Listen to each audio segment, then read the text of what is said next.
ये भैया कि हमारे कवि जी कि गुलाब यादव ये आजमगढ़ से हमारे गुरुजी बहुत अच्छे राइटर साहब हुए।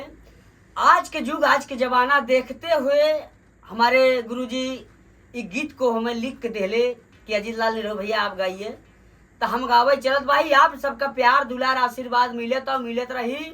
और आज के युग आज के जमाना ये हुआ कि गुरुजी लिख के देहलन कहलन कि भैया के तू गावा ऐसा जमाना चलत बा। का लिख के देहन मास्टर तो कहले तकुल छिनारी बुजरी, तकुल छिनारी बुजरी, तकुल छिनारी बुजरी, तकुल छिनारी बुजरी, और तो दिहली न लइकन के बिगाड़ी कुल छिनारी बुजरी, तो दिहली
पेट कई झूला पहिन के बोलाई खुल्लम खुल्ला,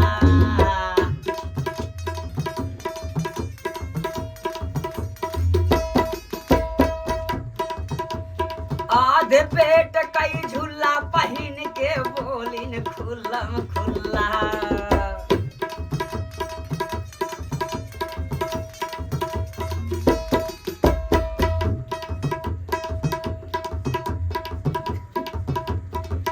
भैया